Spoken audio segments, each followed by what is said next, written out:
true now. Yeah.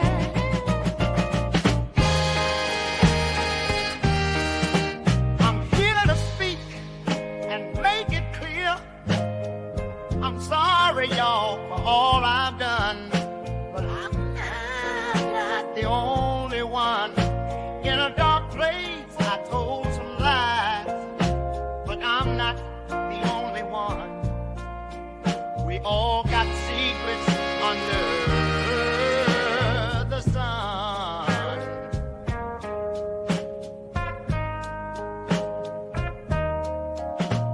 In the shadows, we played the game. Now I'm standing here taking the blame. A lot of y'all was at the freak off too. So don't put it all on me. That's just the truth. I've been up and down this road trying to find my peace. Confessions of a man without a release. Oh, now, hey. In the mirror, I saw the truth hiding in plain view. I'm coming clean now, this burden to undo. We were all there dancing shadows in the night, acting wrong when we knew what was right. But deep inside, there's more you must see. In this room of mirrors, it's not just me. I walk this path with heavy chains, trying to shed those sins, erase the stains. I've seen the highs and the pushing low, fading in the spotlight. That's how it goes.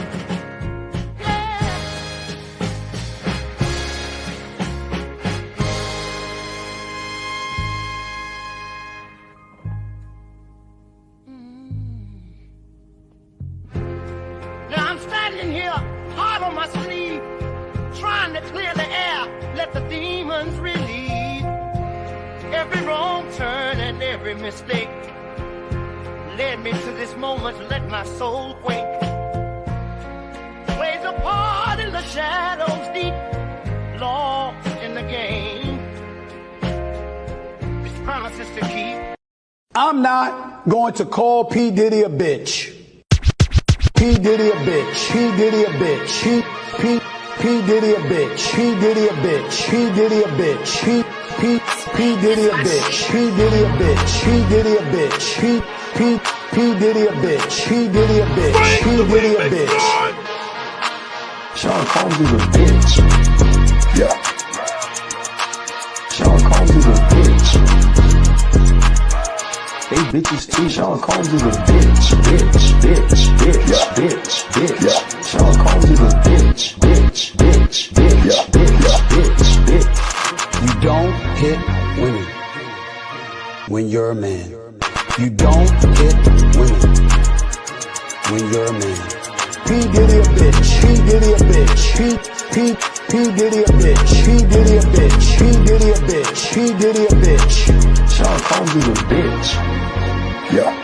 I'm not going to call P. Diddy a bitch or any other name like that. But I ain't gonna stop anybody else from doing it. I'm not gonna malign them. P. Diddy a bitch. P. Diddy a bitch. P. Diddy a bitch. P. Diddy a bitch. P. Diddy a bitch. P. Diddy. All right. Hello, everyone. Thanks for tuning back in once again to the original Queen Ahmadiyyah Shakur show. I'm your host, Queen Ahmadiyyah Shakur, and this is your daily vitamin. So as you're coming in, please feel free to go ahead and subscribe to the channel if you haven't done so already. Be sure to click that notification bell and click the word all so you're notified each time the Queen Goddess goes live. Okay, don't forget you can follow me on Instagram at Dr._A_Shakur and also on X at DGoddess27. And as per usual, if you don't like what the Queen is cooking, you already know what to do. Okay, so y'all, honey, this trial has us all just on the edge of our seats. Okay, so we're going to get into it because we have some more information on Diddy, but also don't forget, if you tuned into the last broadcast, I told you all that we're going to go over the legal docs for Smokey Robinson's case. Okay, with that all being said, shout out to everybody in the chat. But before we get started, let's have a brief word from my sponsor at 12 Tribes. Do not buy 12 Tribes on Earth hair growth oil and hair magic elixir unless you want super healthy, gorgeous hair that grows.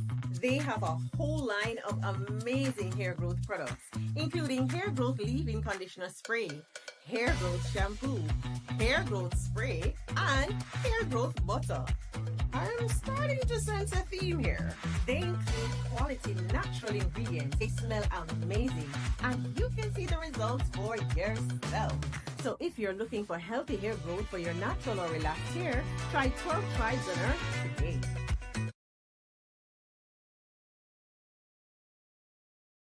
All right. So with that all being said, you can purchase 12 Tribes oil for your hair at Etsy.com. Just look for Lisa Crafts. You can also find it at Walmart.com.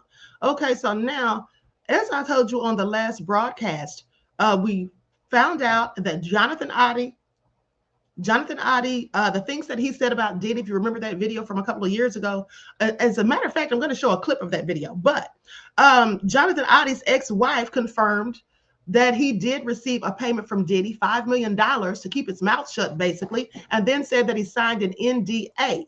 Okay, so on the last broadcast, I clearly forgot to show you all the NDA, okay, because it was published by the Daily Mail. Okay, so I'm just going to share my screen real quick.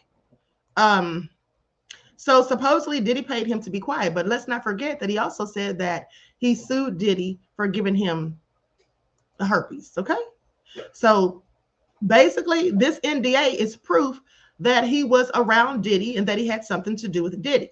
Okay, there's the NDA right there, and it clearly has his name on it. I know you can't really see it, but it was signed July the 9th of 2014.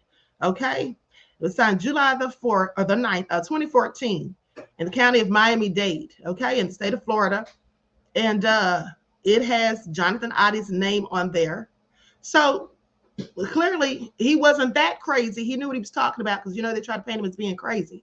Okay, so please pay attention. Now, with that all being said, Jonathan Audi also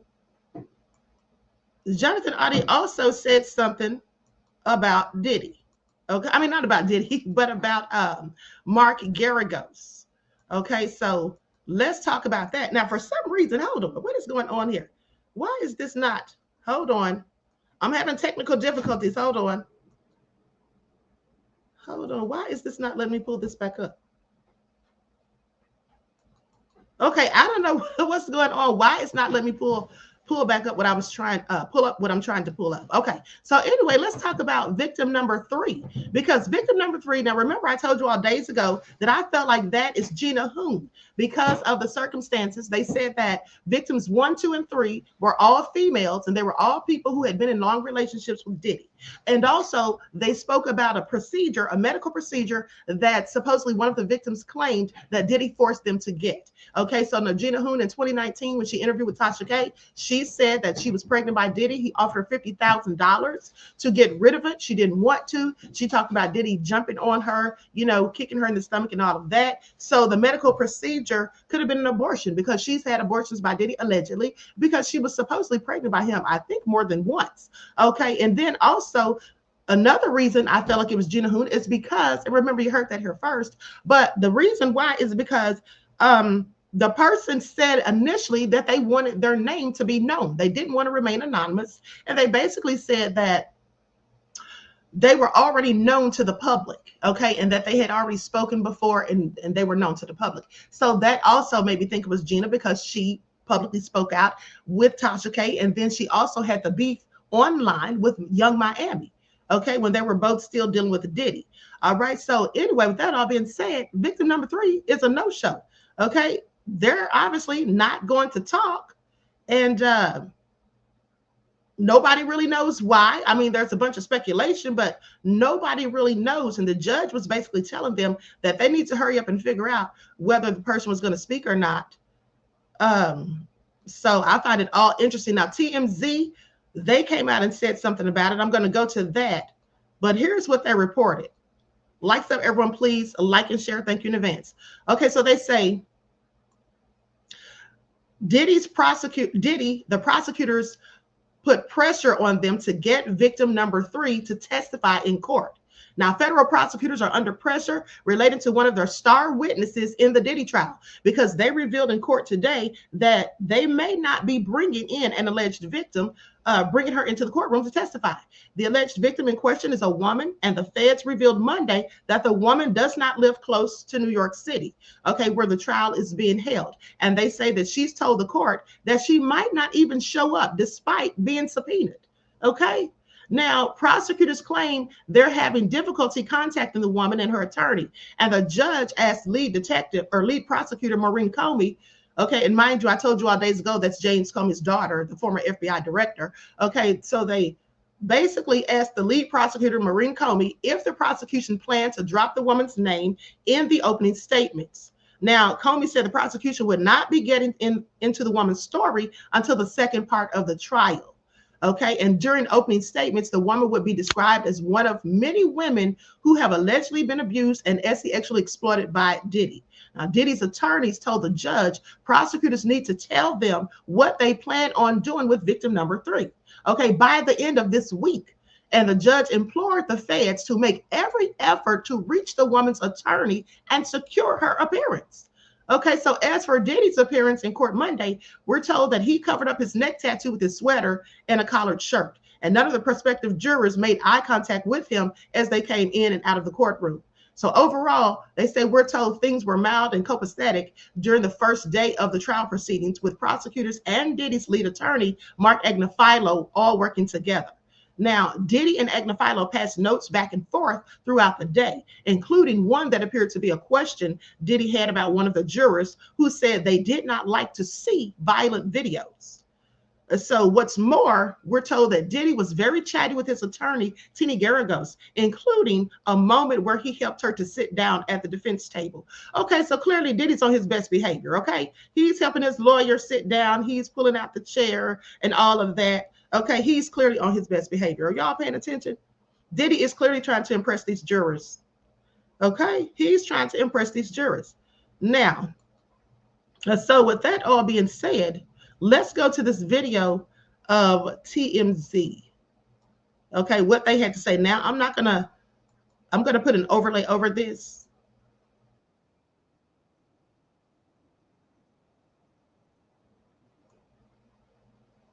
Okay, I'm gonna share my screen.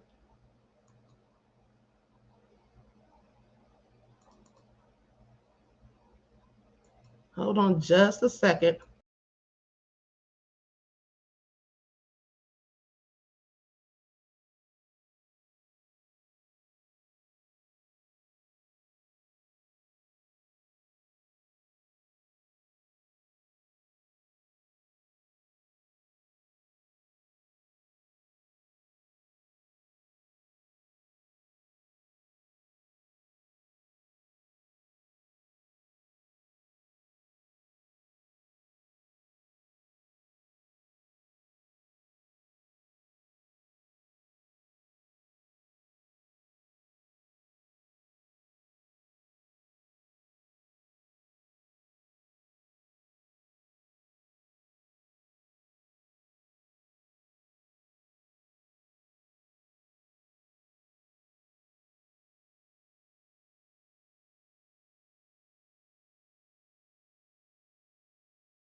Okay, so can you all hear me? Once in the chat if you all can hear me. Once in the chat if you all can hear me, honey. We're having technical difficulties. Okay, we're having technical difficulties. I don't know what's going on. Okay, so I had to close out and go back in to get things working. Okay, so give me just a second to pull up that video. Okay, great. You all can hear me good. Okay, so now let me just go back to the email so I can pull up this video from TMZ.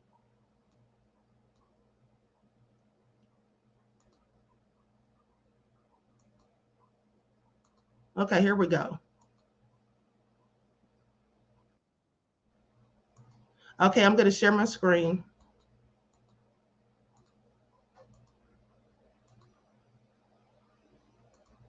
Now I'm going to put an overlay over this, of course.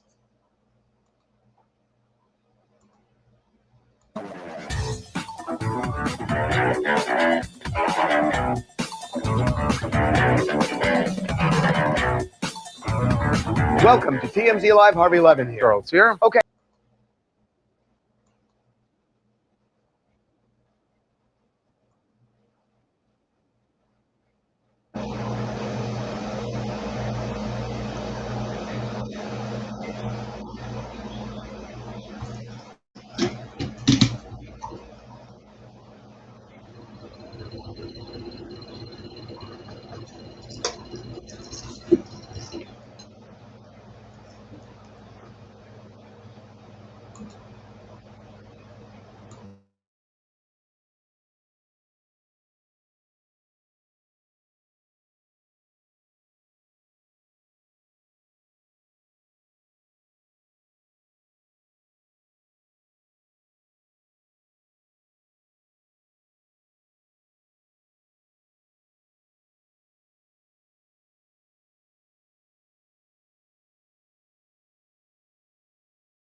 Okay, so they have a video of the judge. So I'm going to let you all see how the judge is showing up for court because he has on headphones and he's got on a backpack. Okay, so I'm going to pause it and so I can just show you all what the judge, what he's wearing. Hold on just a second.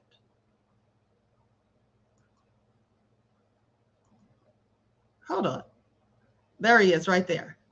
Can you all see him? So this is the judge. This is what he's talking about. He's got on sneakers and he's got a backpack and headphones on. So that's what he's talking about. Okay.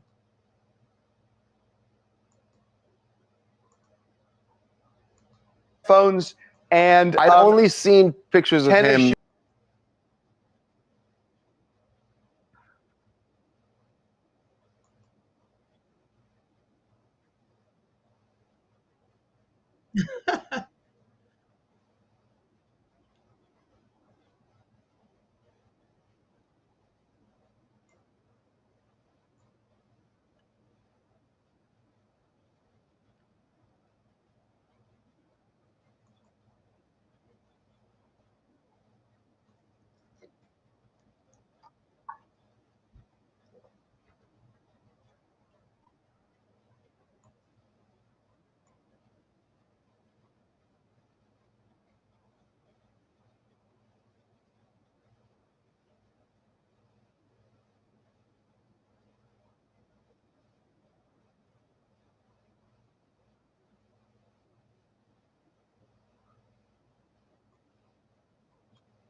Now, what Harvey's talking about is the judge literally said that he's going to be watching the podcast that I have played for you all a couple of times with Mark Geragos.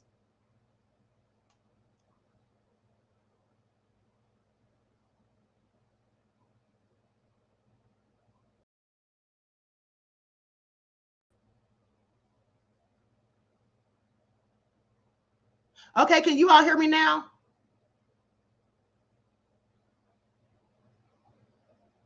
Hold on, let me let this finish and then I'll come back.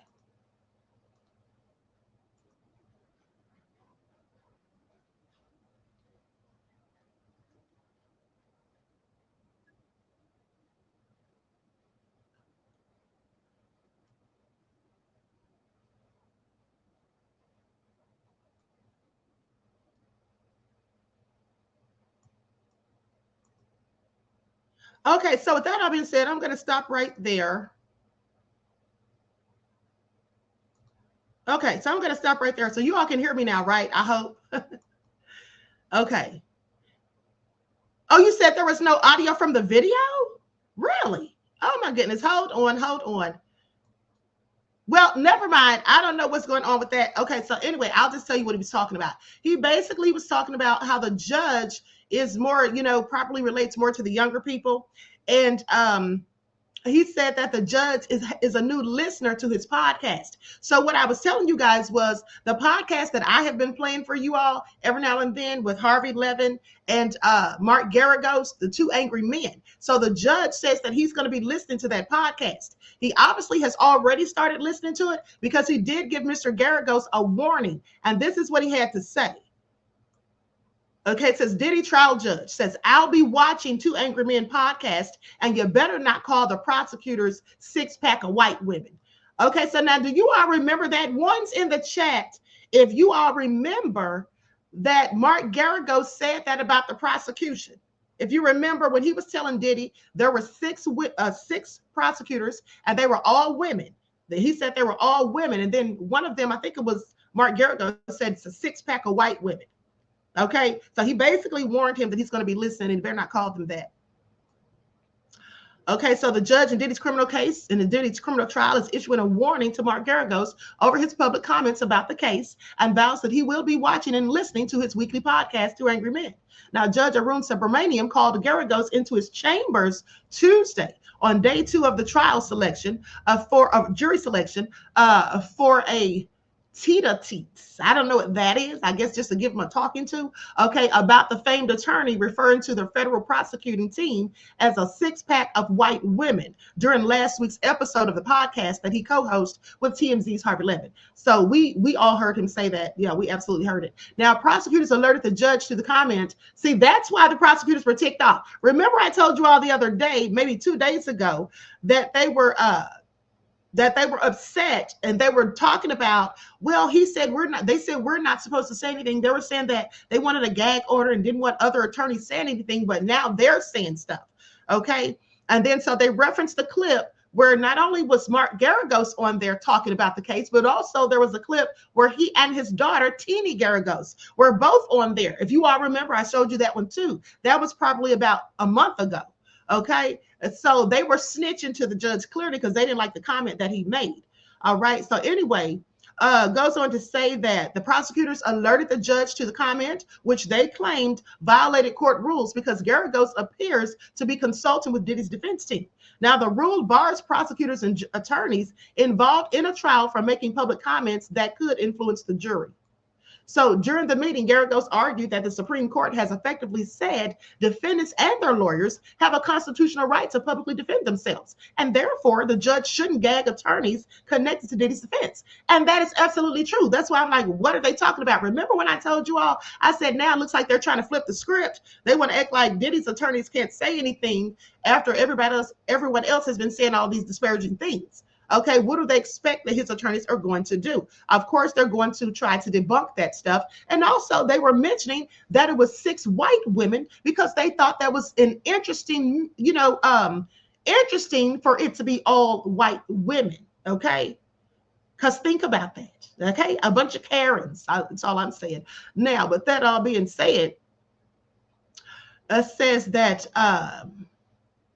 that could influence the jury, is what the prosecutors are saying. I don't know how that could influence the jury. It would seem to me that some of the things that the feds have allegedly leaked would more so influence the jury, mainly that Cassie tape, okay, because they are the ones who leaked it as far as I'm concerned. Now, they say, by the way, the judge squarely asked Geragos if he's advising Diddy in this case. His daughter, Teeny, and Mark Agnifilo are the leading defense, and he would only say that he talks to Diddy with great frequency. Now, anyway, the judge didn't disagree with Geragos' argument, but still reminded him that certain comments are so outrageous that they wouldn't be tolerated. For instance, a six-pack of white women, the judge essentially said if Geragos pulls a stunt like that again, he could be cited for contempt. Okay, so the judge is not playing any games with him.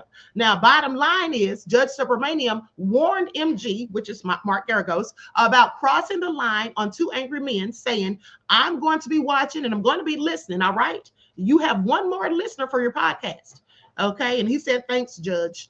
Okay, so with that all being said, he better watch it. If I were him, I wouldn't say anything else about the case. At this point, the trial's already starting, so everybody needs to keep their lips zipped, okay, and save it for the courtroom as far as I'm concerned, because the last thing we need is any technicalities getting Diddy's arse off. All right, so anyhow, okay, so now I'm going to go back. Nina Ware said, all-white jury, Tyree Nichols, shaking my head, not guilty. Well, we don't know if it's going to be an all-white jury as of yet, but we do know it's an all-white prosecution team, that's for sure, okay? So with that all being said, hold on. Now, as I was telling you all, Jonathan Audi had pretty much exposed Mark Geragos' connection and ties to Diddy, okay? And if you all remember, when I showed you all that video, I'm going to pull that up and go to the clip. Because how close is Mark Geragos to Diddy? Now, we know that he's been his attorney in the past. And he said that he's known Diddy for years. But remember, even Mark Geragos said that Diddy has a violent temper. He said, but that doesn't have anything to do with the case, okay? And that's another thing the prosecutors didn't like, because they absolutely feel that the violence that Diddy displays and exhibits should have everything to do with the case, right? That's why they're getting these witnesses and supposed victims that claim they have had to deal with his violence.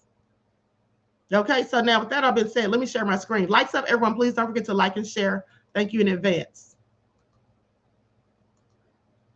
And Diddy, please pay attention. And they've had small. Let me go back just a little bit. Diddy is because Diddy's facing RICO charges or whatever, and that they might be tied into it. Well, here's the thing. If they were tied into it or had anything or knowledge of it or whatever, well, don't stop now. Dropping Diddy's not going to make the charges go away if they had any charges coming.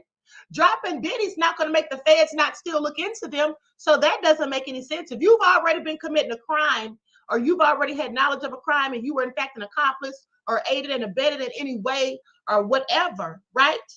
Well, when the feds find out, the police find out, just because you cut ties with that person doesn't mean you're not still going to get consequences. Okay, that doesn't mean you still won't get consequences at the end of the day. But here's the thing.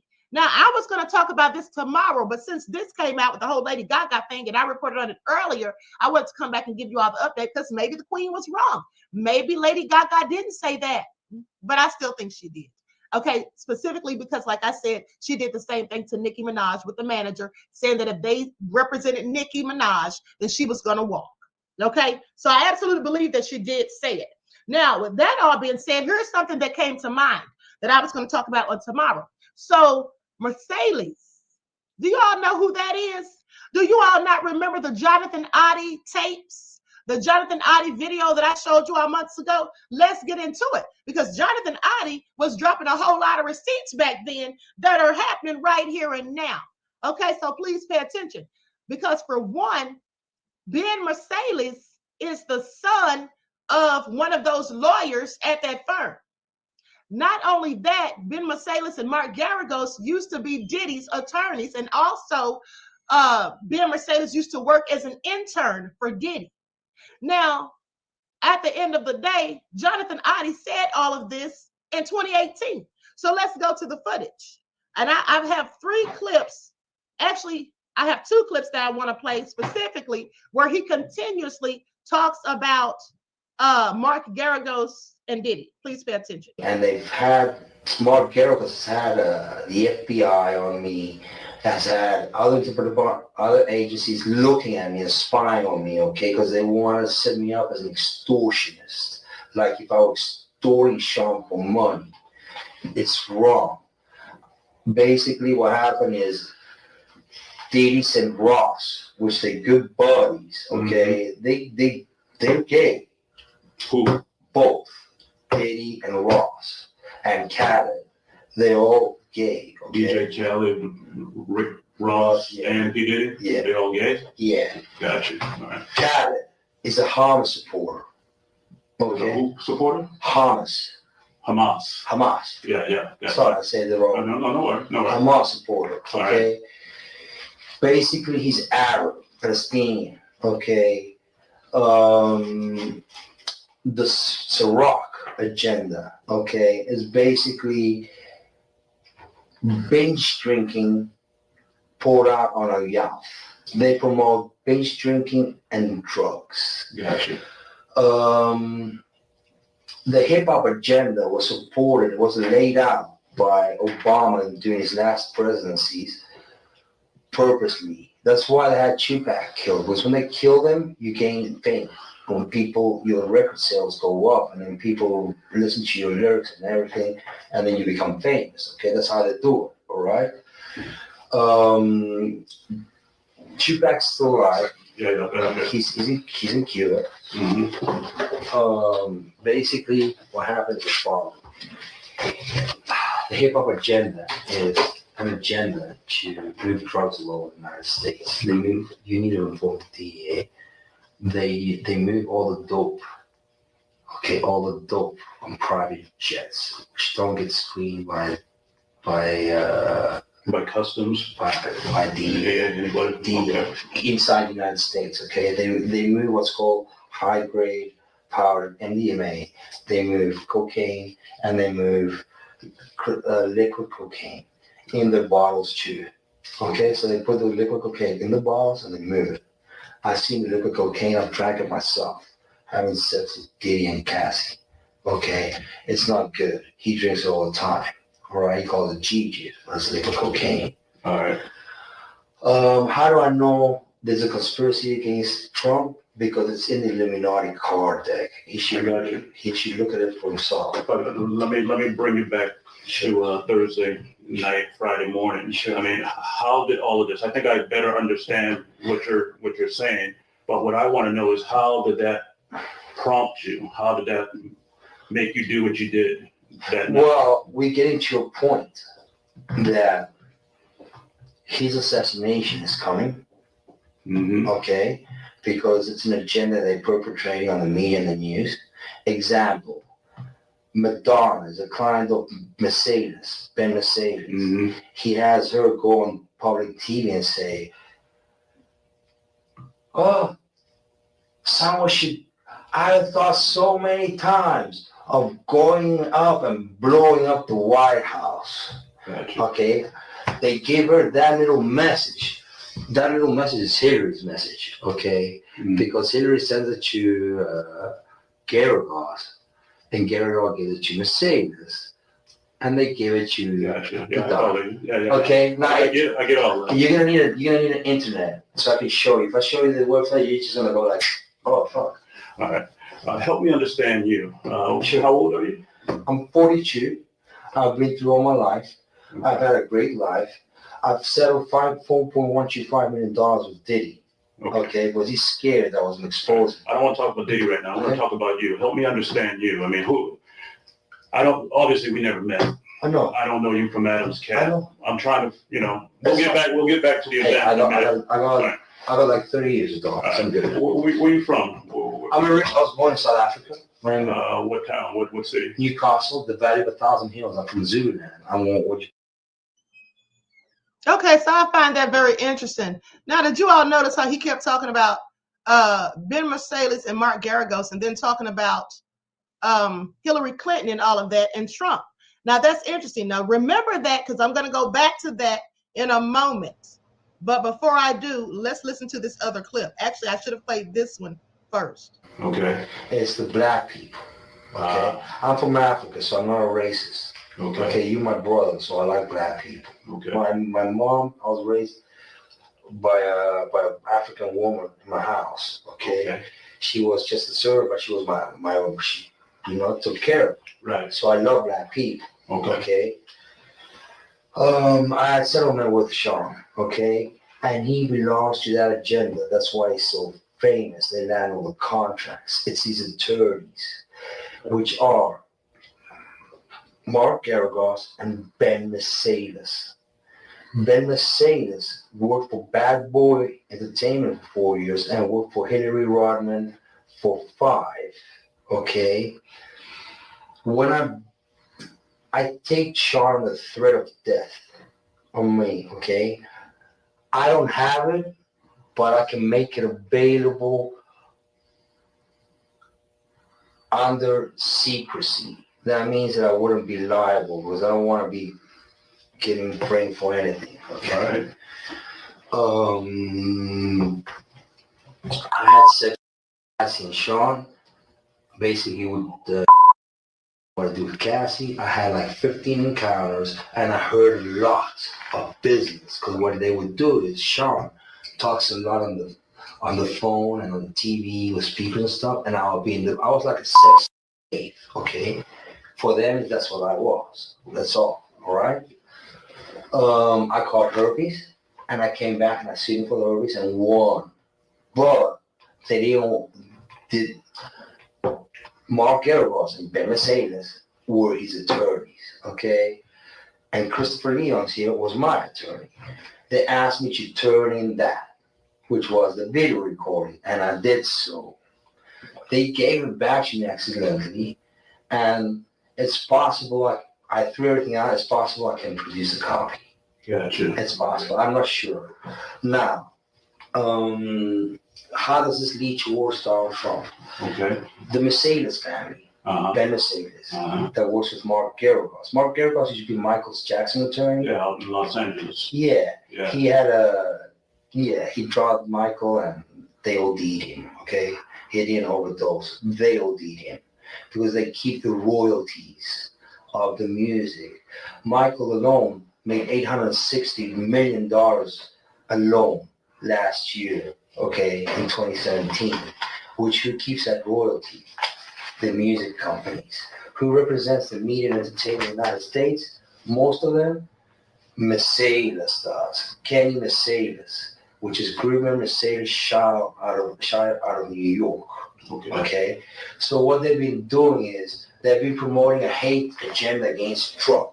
So people hate him. Okay, because they know he is very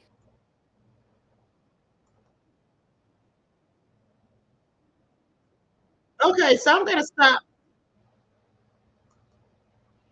Okay, so I'm going to stop it right there. So you all heard him constantly bringing up Mark Geragos. And again, Ben Mercedes was Diddy's former intern and also his attorney at some point. Now, for those of you who don't know, Ben Mercedes is on YouTube now. He has a channel called The Midas Touch where he's always going in on Trump, and I absolutely love it. Okay, so with that all being said, since you all didn't get to hear all of what Harvey Levin was saying, I'm going to go back to that video and see if I can get it to play correctly this time so you all can hear it. Okay, and then we're going to get into Smokey Robinson's legal docs. Okay, likes up, everyone. Please like and share. Thank you in advance.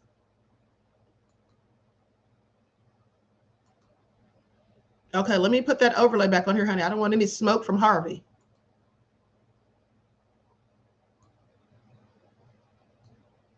Thing that your co-host Mark Geragos said on the last week's episode of where he referred to the prosecutors, the 6 female prosecutors, as a 6-pack of white women.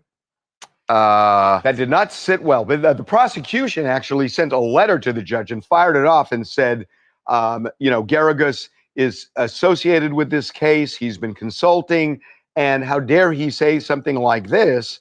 And the judge agreed. Yeah, the judge said, you cannot cross the line like this. And that's when he said, I will be watching. I believe Mark said something like, thanks as long as you subscribe. The word was kind of wrong, Mark. Right. But It's the judge was but- essentially, I mean, the judge was threatening him with contempt. That Yeah. if he made a personal comment like that, which the judge said crossed the line, I think the judge was saying prosecution will probably ask for make a contempt motion, and the judge might agree to actually cite Mark. Just to be clear, the judge was not promoting your podcast. Well, at least intentionally. Not intentionally.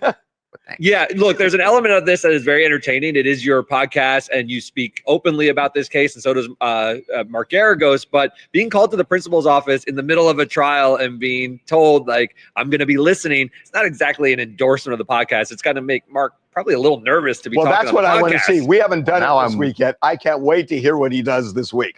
Believe me, I feel like no idea, no control over that. I feel like there's going to be a lot of you talking this week. Let me tell you something. I've known this guy for decades.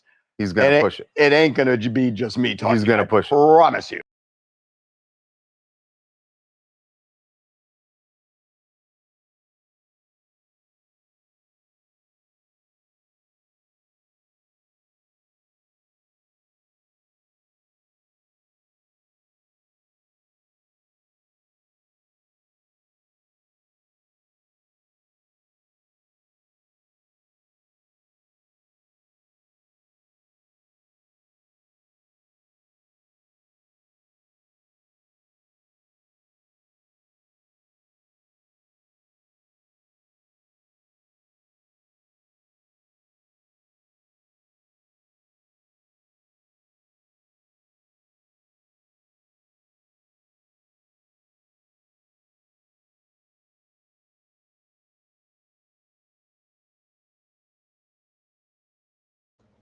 Okay, so you all said no sound again. I'm wondering, can you all hear me? One's in the chat if you can hear me. I don't understand why you all can't hear it. I don't know what is going on with this video. You said no sound from TMZ. I don't know why the sound keeps cutting out, honey. Maybe Harvey doesn't want me playing it. I don't know. I don't know what is going on. Okay, so you all can hear me, but you can't hear the video. Okay, well, not sure why that is going on. Let me see if I can play it from my phone. Hold on, beloveds. Hold on. Give me just a second because I have it in my email. So let me just go to it on my phone. I'm not sure why it's not playing on here. That's really weird. The second time it's done that.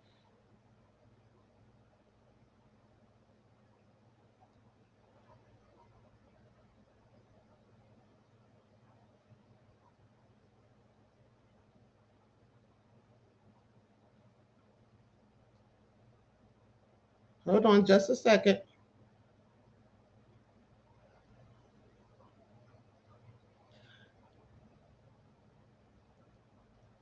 Okay, so I'm waiting for it to queue as soon as this ad stops.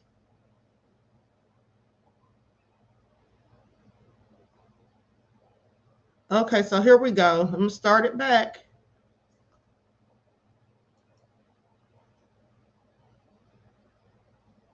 Nervous to be Well, talking that's what about I want to podcasts. see. We haven't done it this week yet. I can't wait to hear what he does this week.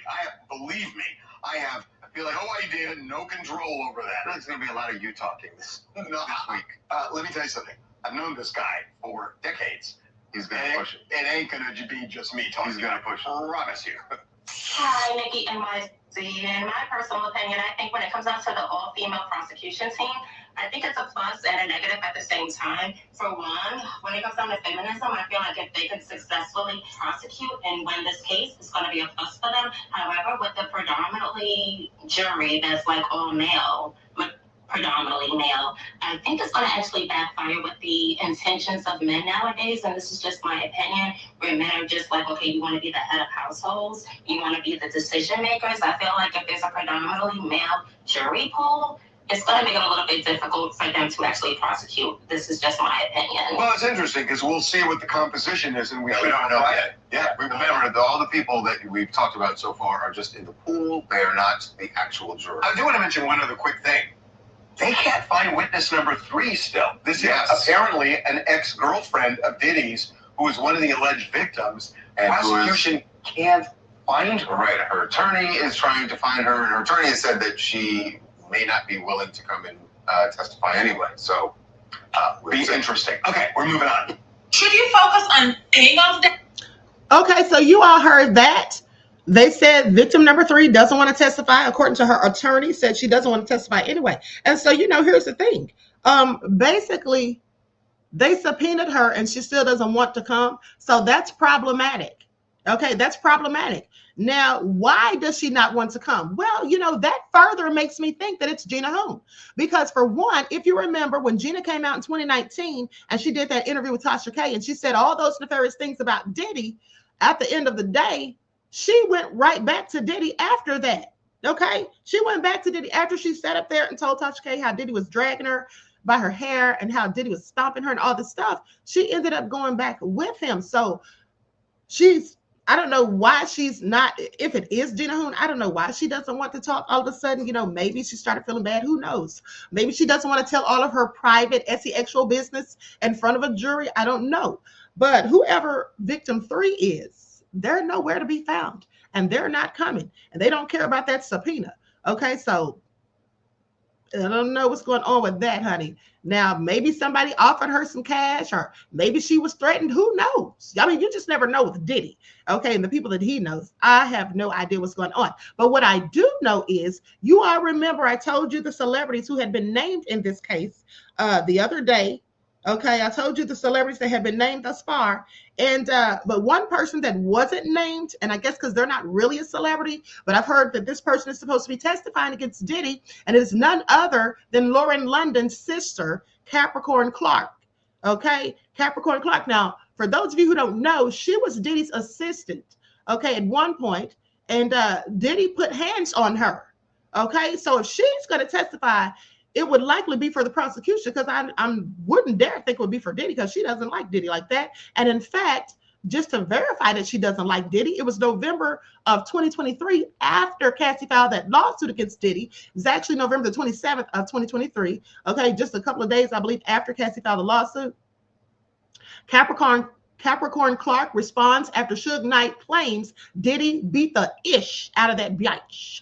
Okay, so that's apparently what Suge Knight said. Then she came out and responded. Okay, Diddy's former assistant, Capricorn Clark, is speaking out after Suge Knight revealed on his podcast that the bad boy mogul once brutally beat her.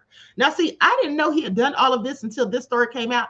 I actually heard that he had just slapped her. But I always wondered, how is Lauren London such good friends with Diddy and, refers to Diddy as her brother, and then saying that Diddy was the one who had to talk her into getting dressed to go to Nipsey Hussle's funeral, okay, because she didn't even want to put on any, nice clothes. She just wanted to wear a t-shirt and sweats or whatever. But I'm like, how is she so close to Diddy if he put hands on her sister?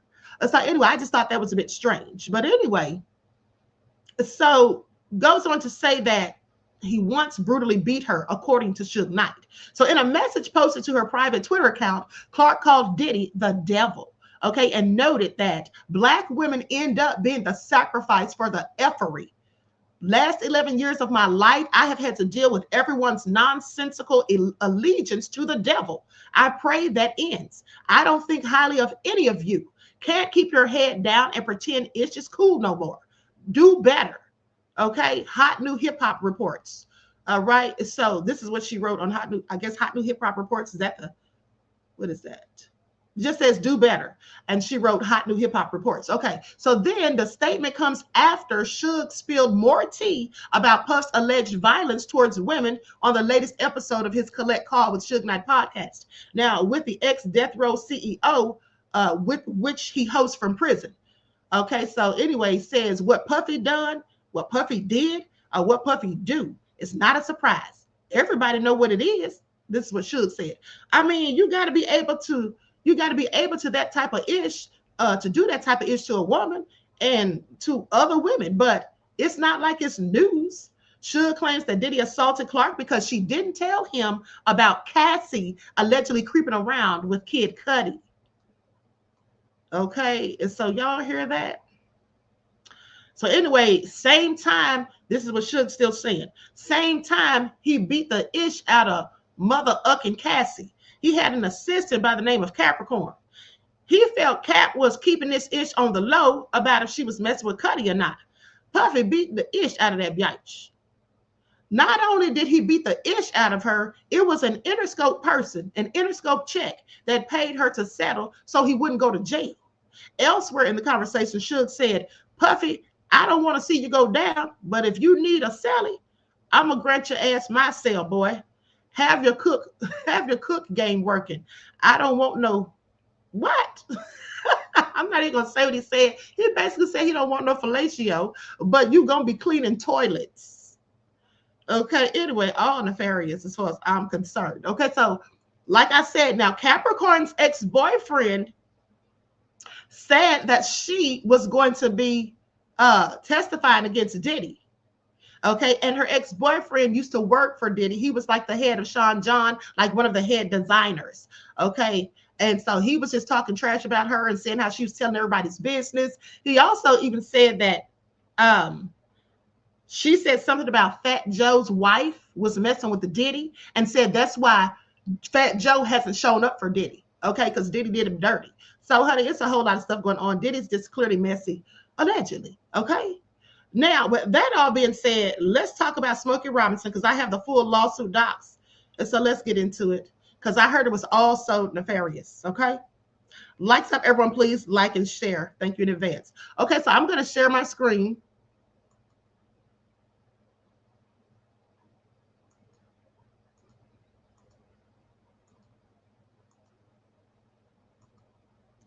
All right, so let's get into it.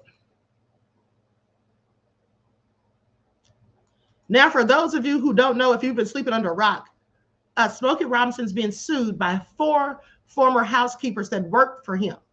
Okay, now I'm hoping these docs is going to answer some of the questions that I have because I haven't read it yet, but I'm hoping it's going to answer some of the questions I have about how these women all got together and decided they were going to sue him collectively. Did they know one another? How did this all transpire? I just have several questions.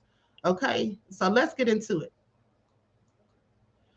Okay, plaintiffs Jane Doe's 1 through 4. Now, mind you, I'm not going to read this whole thing. It's like 27 pages. I'm going to try to hit the key points, okay? Plaintiffs Jane Doe's 1 through 4, inclusive, hereinafter referred to as plaintiffs, are individuals in their complaint against defendant William Robinson Jr., aka Smokey Robinson, and Francis Robinson, hereinafter referred to as defendants and or defendant Smokey Robinson and defendant Francis Robinson. Okay, and those 1 through 25 inclusive complaint allege as follows. Plaintiffs are at all relevant times mentioned herein were individuals residing in the county of Los Angeles within the state of California. Plaintiffs are adult females suing under pseudonyms to protect their privacy because it involves sexual misconduct by defendant Smokey Robinson. I hope this is not true. I hope Smokey did not do this because to be 85 years old and lose or just ruin your entire legacy, but you never know with these Hollywood people and these people in the music industry. Now, upon information and belief, defendant Smokey Robinson is, and at all relevant times mentioned herein, as individual doing substantial business in the county of Los Angeles within the state of California, employed the plaintiff and each of them and caused injuries and damages to them in the county of Los Angeles, state of California. Defendant William Robinson Jr. is a legendary American R&B and soul singer, songwriter, record producer, and former record executive and renowned entertainer. He was the founder and front man of the pioneering Motown vocal group, The Miracles, for which he was also chief songwriter and producer. Defendant William Robinson Jr. is best known by his stage name, Smokey Robinson. Defendant Francis Robinson is defendant Smokey Robinson's spouse and was also at all times material herein plaintiff's employer along with Smokey Robinson. The true names, identities, and capacities, whether individual, associate, corporate, or otherwise, of defendants Doe's 1 through 25, inclusive, are unknown to plaintiffs, who therefore sues these defendants for such fictitious names pursuant to a code of civil procedure. Okay, now I'm going to just go to each one of the Jane Doe's, the 4 Jane Doe's, and read what they have to say. These are the factual allegations for Jane Doe number 1. Okay, plaintiff Jane Doe number 1 re-alleges and incorporates by reference paragraphs 1 through 10 as set forth herein in full. Now, so she began working for defendants as their housekeeper at their Chatsworth residence on January the 3rd of 2023 until February of 2024, when she was forced to resign due to defendant Smokey Robinson's repeated assaults and sexual harassment against her. The first S assault occurred in March of 2023. So that was just a couple of months after she started. Okay, and it continued until her forced resignation in February of 2024. Now, Doe 1 worked on the weekends for the defendants when the rest of the staff was off. On a typical Saturday, defendant Smokey Robinson would take defendant Francis Robinson to the nail salon and would rush home, knowing that he would be home alone with plaintiff Jane Doe 1. Upon returning home, defendant Smokey Robinson would call her into his blue bedroom, lock the door, and escort their dog Shiloh out of the room. He will have showered and clothed only in his underwear. Okay, he would then neatly place a white towel on his bed, okay, not to soil bed linens in preparation for what was about to occur. This is all nefarious. So y'all hearing this? Now, defendant Smokey Robinson would then begin to kiss Jane Doe 1 in her mouth, neck, and breast. Then he would roughly penetrate her private areas, okay, with his fingers, orally copulate her, and proceed to penetrate her private parts with his cucumber, causing her great pain. Defendant Smokey Robinson enjoyed spewing his bodily fluids, okay, for lack of a better term, okay, in her vajayjay without using any type of protection. Now, Jane Doe number 1 would protest and resist his S assaults, but to no avail. In a desperate attempt to get him to stop his S assaults, she would proclaim, "You're married," to which he would casually ignore. Now, defendant Smokey Robinson S assaulted Jane Doe 1 in the matter at least 7 times. Now, the last assault occurred on February the 17th of 2024, prompting her forced resignation on February the 24th of 2024. Now, Jane Doe 1 was unwilling to report defendant Smokey Robinson's unlawful acts to the authorities due to her fear of losing her livelihood, familial reprisal, public embarrassment, shame, and humiliation to her and her family, the possible adverse effect on her immigration status, as well as being threatened and intimidated by defendant Smokey Robinson's well-recognized celebrity status and his influential friends and associates. So she says that's why she wouldn't report him to the police. Now, defendant, but you know, here's the thing though. Here's the thing that's interesting. I want you all to pay attention because these people, some of them, Mel said he's got to be using Viagra. That's what I said, honey. Viagra or Rose Sparks, that stuff that Shannon Sharp was promoting. Please pay attention. But you know what I find interesting though, beloveds? At the end of the day, she gives an excuse for why she didn't report it to the police. And then when you think about it, these people all filed civil suits, but not criminal suits. I would want the person to go to jail. Okay, I'd want them to do time for doing such nefarious things. And then I would still sue them in a civil suit. Okay. Now, with that all being said, goes on to say that defendant Francis Robinson failed to take the appropriate corrective action to prevent defendant Smokey Robinson's deviant misconduct against Jane Doe 1, despite having full knowledge of his prior acts of sexual misconduct, having settled cases with other women that suffered and experienced similar sexual assaults perpetuated by him. So basically, she's saying that there was lawsuits before, or there was settlements. Not lawsuits, but there were settlements. So basically implying that other people have accused him in the past. And so they settled this. And that's why they're saying that the wife knew about these things that was going on because she knows that he had to settle stuff before. Now, mind you, this is all alleged, okay? So defendant Francis Robinson also perpetuated a hostile work environment by regularly screaming at Jane Doe 1 in a hostile manner, using ethnically pejorative words and language. Now, during Jane Doe 1's employment with the defendants, she worked 10 hours per day, 3 days per week, okay, Saturday through Monday, at the rate of $18 per hour. Now, they failed to pay minimum wage or pay overtime wages for the hours worked in excess of 8 hours, nor provided rest or lunch breaks. She would often work holidays for the defendants without being paid the holiday rate. Defendants also failed to provide Jane Doe 1's wage statements for the hours worked. Now, Jane Doe 2. So plaintiff Jane Doe 2 realleges and incorporates by reference paragraphs 1 through 9 as though set forth herein in full. Okay, complaint for damages. Jane Doe 2 began working for the defendants as a housekeeper at their Chatsworth residence in or about May of 2014 until February of 2020, when she was forced to resign due to defendant Smokey Robinson's repeated sexual assaults and sexual harassment against her. Now, defendant Smokey Robinson's brutal sexual advances were constant and even predictable throughout her employment with defendants. Defendant Smokey Robinson's assaults began in the latter part of 2016. When they were home alone, he would text message her, asking her to meet him at areas in their Chatsworth residence where closed circuit cameras weren't located.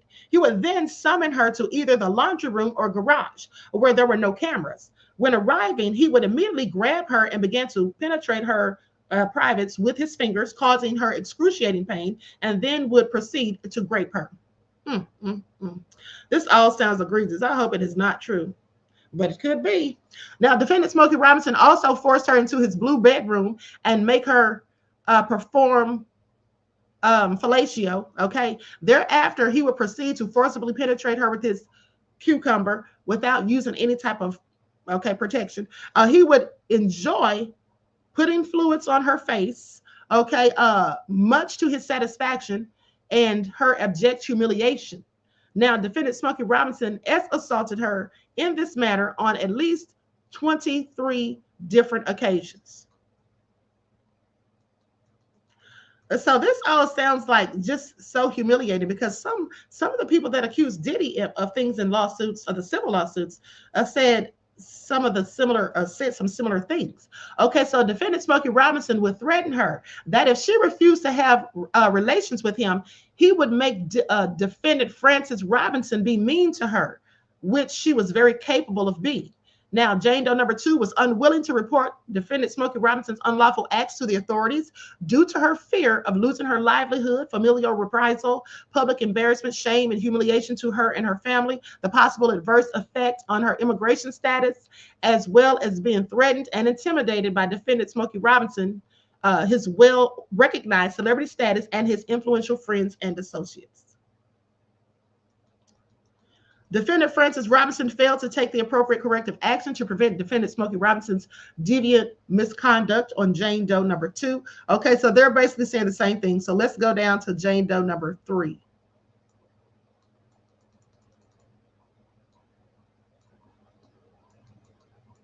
Okay, so Jane Doe number 3 was unwilling to report Smokey Robinson's unlawful acts to authorities. Well, hold on. She worked for him. Hold on, I skipped something.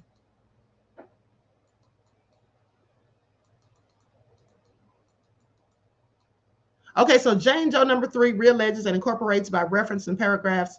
Okay, now she began working for defendants as a housekeeper at their Chatsworth residence February of 2012 until April of 2024. So she worked there for 12 whole years.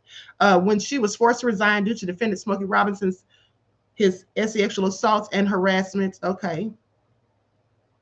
Now, she says defendant Smokey Robinson repeatedly sexually harassed, sexually assaulted, and raped Jane Doe number 3 during most of her entire employment with the defendants.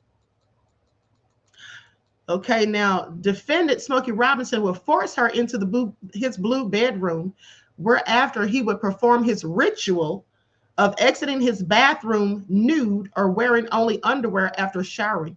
I'm sorry, but an 85 or 80-some-year-old man, honey, coming out of the shower just in his birthday suit. Okay, I'm sorry. Are y'all hearing this?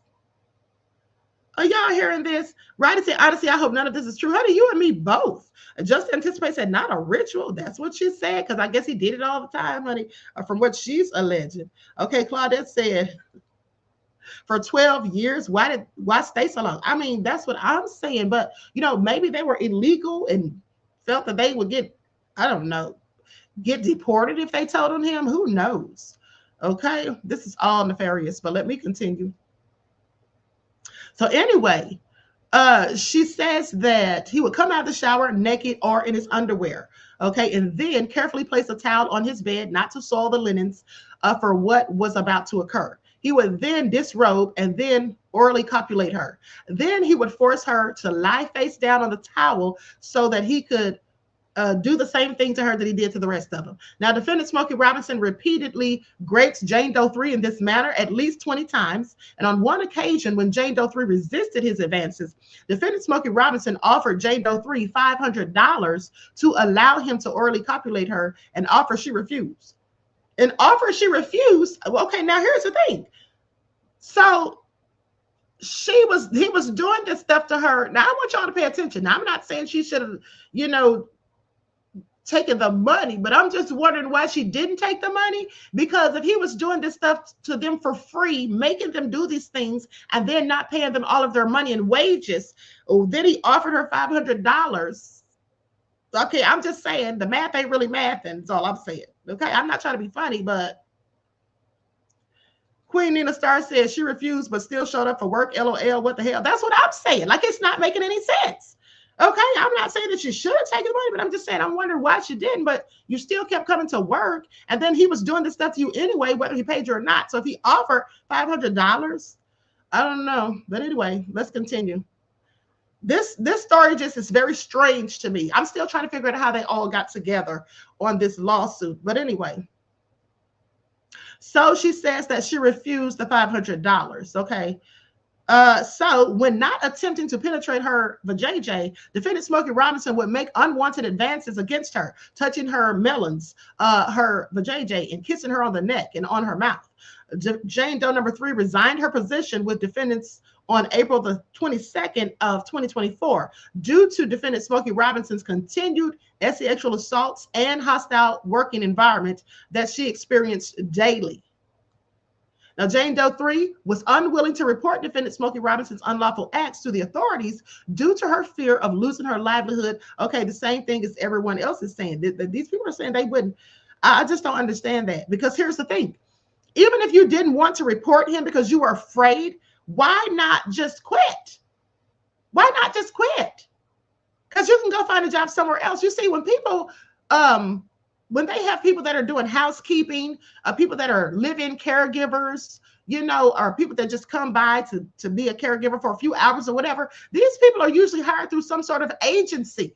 So if you leave one job, you can go to another, just be sent somewhere else. The agency will usually send you somewhere else. If you tell them, listen, I'm not happy there, or I don't feel comfortable, or just whatever. I'm just saying that if she didn't want to report him to the police, at the very least, why not try to seek other employment? Okay? Why not try to just go somewhere else is all I'm saying. Like, that's just very interesting to me that she stayed. All of them stayed after all of this that they allege was going on. Okay, so anyway, goes on to say that Francis Robinson failed to take the appropriate corrective action to prevent Smokey Robinson, his deviant behavior, this, that, and the third. Okay, and during Jane Doe 3's employment with the defendants, she worked 10 hours per day, 6 days per week, Monday through Saturday, at the rate of $18 per hour. They failed to pay minimum or overtime wages for the hours worked, including those in excess of 8 hours, nor provided rest or lunch breaks. She would often work Sunday and holidays for the defendants without being paid overtime or the holiday rate. The defendants also failed to provide Jane Doe 3 wage statements for the hours worked. Jane Doe number 4 realleges and incorporates by reference paragraphs 1 through 9 allegations as through set forth herein in full. Now, Jane Doe number 4 began working for defendants as a housekeeper at their Chatsworth residence, including being defendant Francis Robinson's personal assistant, cook, and hairdresser in or about October 2006 until April 22nd of 2024. So this lady worked there almost 20 years. Okay, are y'all listening? She worked there for almost 20 years. Now, when she was forced to resign due to defendant Smokey Robinson's repeated assaults and harassment against her. Defendant Smokey Robinson first assaulted her in 2007, okay, when she accompanied him to his Las Vegas home. While there and alone with him, defendant Smokey Robinson forced her into his bedroom and raped her. The assaults continued there and other places. In or about mid-2019, Jane Doe number 4 was asked by defendant Smokey Robinson to accompany him to his temporary residence located in Bell Canyon to clean. Now, while cleaning the master bedroom, defendant Smokey Robinson showered and returned to the bedroom naked with a cucumber that was standing up, okay, at attention. Now, he then proceeded to pull back the sheets and carefully place a towel down, not to soil the bed linens for what was about to occur. He then began to kiss her melon's neck and proceeded to orally copulate her and then raped her. So this is like they're all saying the same thing, which I find, you know, I'm not going to say that they're not telling the truth. I'm not going to say they're not telling the truth, but what do you all think of this? That they all have the exact same story. So he did the exact same things to all of them every single time. Do you all find that interesting or no? Let me know what you all think. Stacey said, why, Smokey, why? I know, right? I hope it's all not true. Okay, Pretty Wing says, these stories sound too brutal not to have, hold on, let me see here. Not to have ran to the police. I can't believe it. And that's what I'm saying, Pretty Wings. I'm with you. Okay, because first of all, putting bodily fluids on their faces and all of that, and then you're feeling like you can't leave. And then you heard what their attorney said when I played the press conference on yesterday, right? Panther Strike said it sounds too scripted. Right, it does. It sounds like this is all rehearsed. Okay, they're all saying the exact same thing, word, literally for word. Yeah, that just is a bit strange to me. I'm not saying they're lying, but you know, because so many people have come out and said told lies about different things or whatever that we've already debunked, that you just have to be careful. I'm not just going to sit up here and be believing everybody who claims to be a victim. I'm going to need to see receipts because people do lie. Okay. DJ X1 says, I don't believe them, Queen. All their stories are too similar. Like they got together and said, this is what we're going to say. Exactly, beloved. That's what I'm talking about. Okay, that's exactly what I'm talking about. It sure does. And still, I'm still trying to figure out how they all got together because they didn't all work there at the same time. So how did they all get together collectively and decide we're going to sue these people and this is what we're going to say? Because that's what they did. That's what it sounds like. Okay, TC Dan said, I agree with you, Queen. I need proof. Exactly. Okay. Okay, Cookie said, Queen, he looks like you. He looks like you and I. Who looks like us? Who are you talking about? Okay, Sheila says, sorry, they must have liked it. They stayed when they should have left. It's the same story. Dorada said, just a big old orgy. Y'all are terrible. Okay. At the end of the day, Queen Nina Star said they know each other. LOL. One referred the other. You know, now if they did, that would be crazy because why would you refer somebody to something that you claim was so awful that you had to end up resigning from it? Okay. Truth Brown said, so they told each other about the job. I don't know. Claudette said, I find it hard to believe. Yeah, it's just sounded real sketchy for me. Okay, so let's keep going because maybe there'll be some proof and receipts in here or something. All right, because I haven't read this. Okay, so anyway, defendant Smokey Robinson would often create a situation or seize the opportunity where he would be alone with Jane Doe number 4 at their Chatsworth residence. When the other housekeepers would leave the residence, defendant Smokey Robinson would summon her to his blue bedroom while sitting naked on the bed. He would then lock the door and place a towel on the bed. I mean, they're all saying exactly the same thing. After doing so, he would pull Jane Doe 4's clothes off and against her protestations, push her down on the bed, and then proceed to grape her. Defendant Smokey Robinson never used any type of protection during these assaults. And then she says that he would spew his bodily fluids to her vajayjay, okay, or withdraw from there and then put it on her body. The bodily fluids, that is, much to his satisfaction and her abject humiliation. Okay, this is all just like sounds so scripted. They're all saying exactly the same words, like, I'm sorry. Okay, defendant Smokey Robinson would also constantly admire and touch Jane Doe 4's melons, kiss her neck, and force his tongue into her mouth. His sexual harassment and assaults continued to the very day she decided to resign her employment with the defendants. But she was almost there for 20 years. She was there for like 18 years, from 2004 to like what? Or 2006 to like 2024. That's like 18 years. So I don't know if I'm buying this. I don't know. I'm going to need to see receipts. That's just what it is. Okay. Now let's go to first cause of action, negligence. Plaintiffs reallege, incorporated by reference, all the above allegations as set forth herein in full. Defendants acted negligently and carelessly when they caused personal injury to plaintiffs. Defendants owed plaintiffs a duty to exercise reasonable care. Defendants breached their duty to exercise reasonable care when they caused physical, emotional, and monetary harm to plaintiffs. Defendants proximately caused plaintiffs to suffer economic damages as well as physical harm. Defendants' negligence was a substantial factor in causing plaintiffs physical and economic harm. Now, plaintiffs reallege and incorporate by reference all the above allegations as set forth herein in full.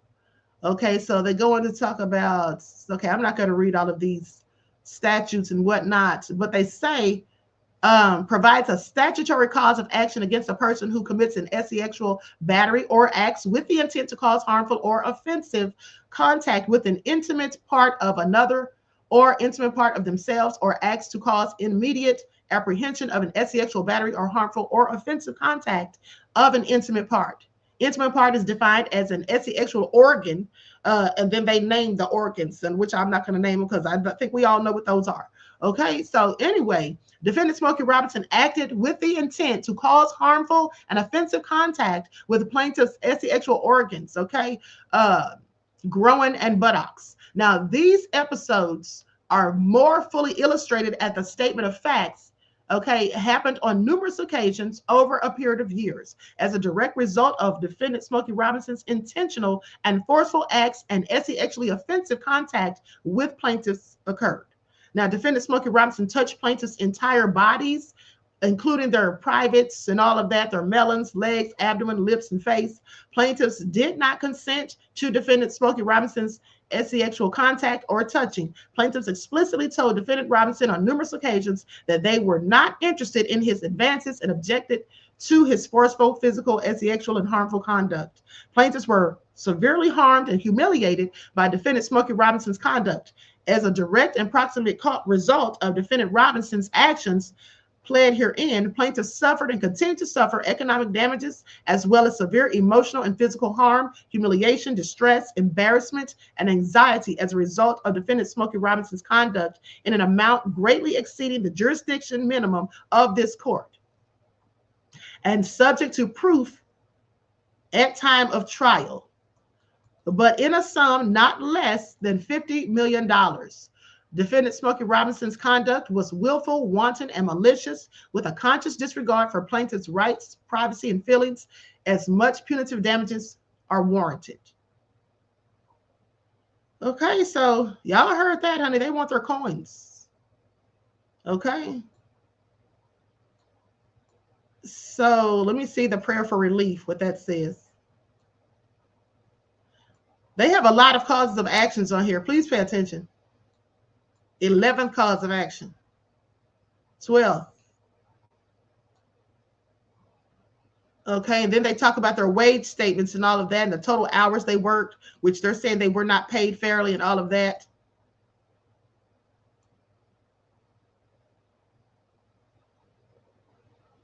Okay, so general damages in an amount to be determined by proof at trial in an amount not less than $50 million. Okay, punitive damages in an amount to be determined by proof at trial. Prejudgment interest in an amount to be determined by proof at trial. Such other further relief as this court deems appropriate. Special damages in an amount to be determined at trial, and prejudgment interest in an amount to be determined by proof at trial. Liquidated damages under labor code. Okay, so I don't know how much Smokey Robinson is worth, but $50 million is no chump change. Okay, that is no chump change. So I don't know.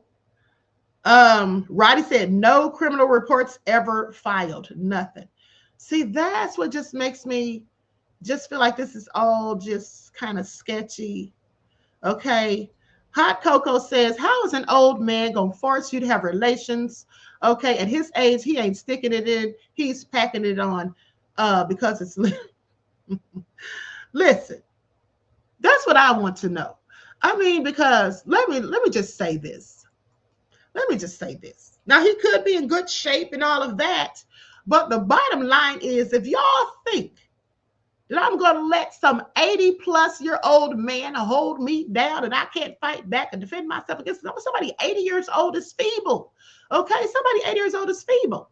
At the end of the day, okay, I'm just saying, I just don't know if I believe this. Red just said Smokey ain't attacking nobody. I'm just saying it all sounds sketchy a little bit. Okay, it just sounds a little sketchy. Sandra said, why not do an EEOC case if that was the case? Exactly, because that's exactly what I did when I had a boss that was harassing me years ago. Okay, please, I went straight to the EEOC and filed a claim and sued and won. Okay, they settled out of court. So I'm sorry. I just don't understand why anybody would stay for that length of time. But, you know, I guess stranger things may have happened. Deronda said, not feeble, Queen. Yes, you know what I'm saying. Okay. Mel said they got to have proof. Exactly. Okay, exactly. So I'm just saying, honey, it just, I just have a lot of questions as to why nobody ever said anything before now. Why and how did all of them get together? How did they all get together? And why are they all using the same talking points? I don't believe that he did every single thing the same every single time with every last one of them. But even if he did, y'all don't think that, because here's the thing. If somebody had the writer said Smokey must have had a good supply of Viagra, okay? But here's the thing though. Y'all don't think about how if they knew, because one woman said it was a ritual. So implying that this is something that he just did on the norm, on the regular. And they said that he did this the entirety of the time they worked there, right? So once you find out what somebody is up to, you know their routine and what they're going to do, why would you go in the room with them? If you know every Saturday that he takes his wife to the nail salon, then rushes back home so that he can be there with you by yourself, why would you still be there when he comes back? I would have gotten the H out of there real quick. Okay, if you know that he's going to try to get you to go off somewhere where there's no camera, why would you follow him?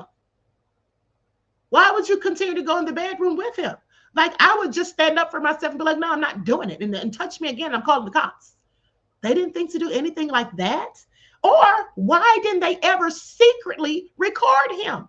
Somehow tried to secretly, I would have been plotting. Okay, when I tell you the amount of plotting that I would have been doing, okay, I would have been straight up plotting. You know, just like that guy at my job that I ended up suing the company for, I was gathering receipts on him. Every time he was saying something, I was recording him. Every time, first of all, I reported him to the VP and the president of the company, okay? And they didn't really do anything because he has the complexion for the protection. Okay, they just suggested that I work a different shift than he was working. But I'm like, I'm not working a different shift. He needs to work a different shift. Why would I go from first shift, which was like 7 to 3, and then working 3 till 11? That's inconvenient for me because at the time I was in college. Okay, so I had to work around my schedule at school. So I'm like, no, put him in a different schedule. But they didn't want to do that. Okay, so then I started recording him when he was saying stuff when me and him were just in the room by ourselves. I would record stuff. Okay, I brought a little tape recorder. Okay, at the end of the day, people weren't really carrying cell phones around like that then. Okay, so anyway, because this is back when I was in college. But nonetheless, I started secretly recording him. Okay, and I also started writing down the time and dates of things that were going on. So I'm just saying, you're not going to make me think that you didn't have sense enough, even if you were scared or not. Y'all didn't have sense enough to try to record this man with a cell phone. Y'all didn't, look, if you knew, here's the thing. Now think about this. Hear me out.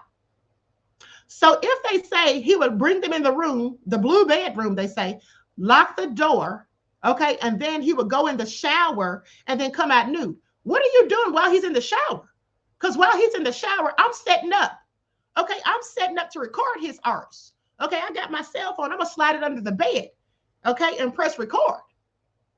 So that you can hear me telling him to get off me, leave me alone, stop. No, wait, I don't want to do it. Okay, I'm just saying. Yeah, they couldn't do any of that. That never crossed their minds.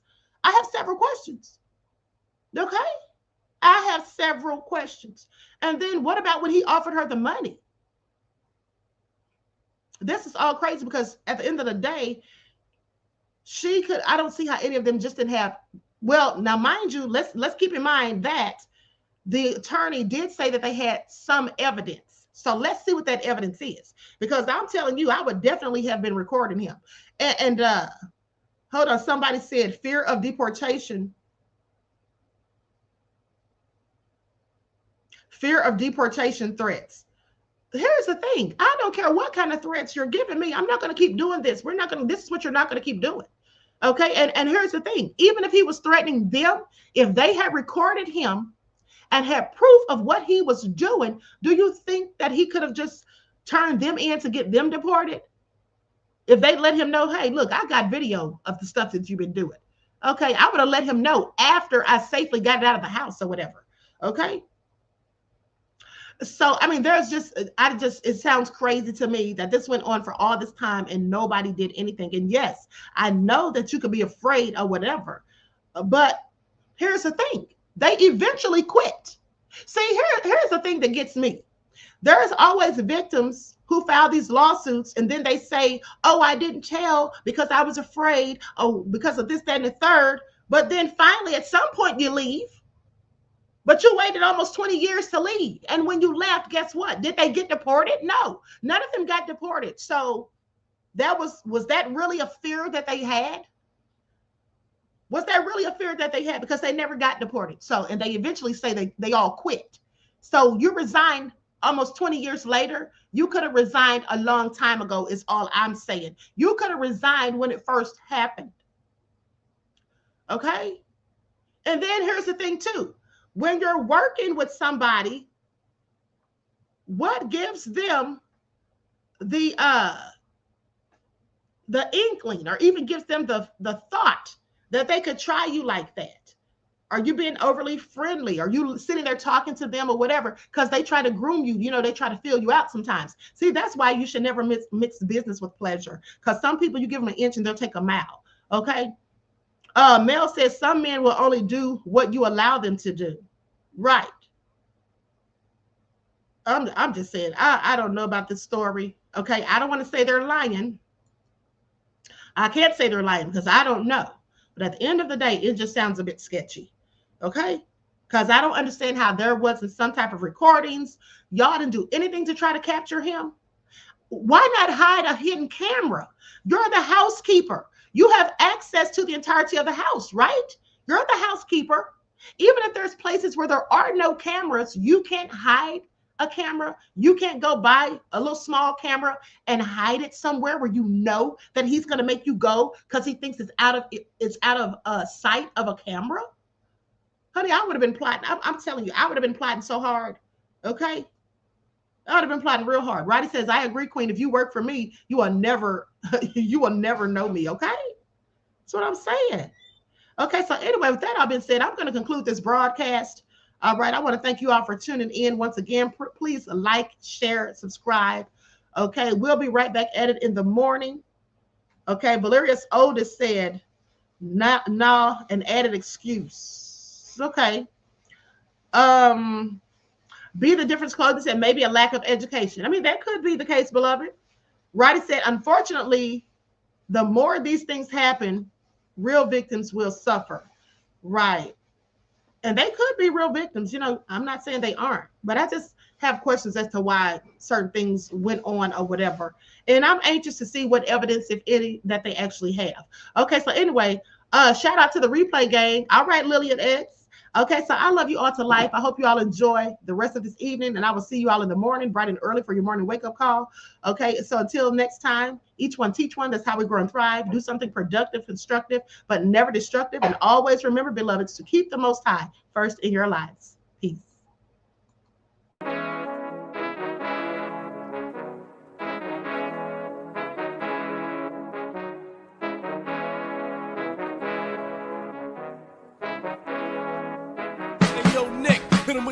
Gold all in my skin, God all in my blood, kings all in my circle. You touch one of mine and you're done. They show no love for the queen. Why you hating on me? Is it cause I'm free and I got Malcolm X in my jeans? I got dreams like King Luther, shed blood like Kunta. You ain't helping my people, I ain't got nothing to say to ya. I want all the smoke like hookah. Talking reparations, America won't be great until they give us compensation. I'm like, I'm the hottest right now. See a bunch of lames out here trying to jock on my style. They be doing too much. I'm the queen, it's too easy. It's like they all at Popeyes, how they be talking so greasy. I just sit back and laugh while these haters get madder. So nefarious how they don't want my pockets with cheddar. I tell them they can do better. These snakes in the grass can leave a bite on your ass, cause y'all be trusting too fast. I got my foot on the gas, other one on they necks. Dropping receipts on haters, you better show some respect. I'm never facing regrets, we only facing the threats. Running through every challenge like a relay, break no sweat. It's a cold game, so I got that blanket with me. Now that my people awaken, ain't no going to sleep. I do not play by my piece. This time I'm playing for keeps. You talking slick, but when I see you like them ends, we gon' meet. And I got gold all in my skin, God all in my blood, kings all in my circle. You touch one of mine and you done. They show no love for the queen. Why they hating on me? Is it cause I'm free and I got Malcolm X in my jeans and I got gold all in my skin, God all in my blood, kings all in my circle. You touch one of mine and you done. They show no love for the queen. Why they hating on me? Is it cause I'm free and I got Malcolm X in my jeans and I got